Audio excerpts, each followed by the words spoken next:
వాసాంసి జీర్ణాని యథా విహాయ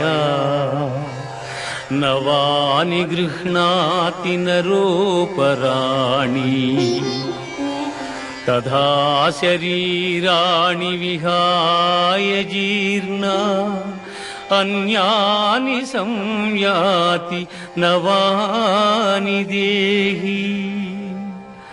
మనుష్యుడెట్లు చినిగిన వస్త్రమును వదలి నూతన వస్త్రమును ధరించును, అట్లే ఆత్మ జీర్ణమైన శరీరమును వదలి కొత్త శరీరమును ధరించుచున్నది.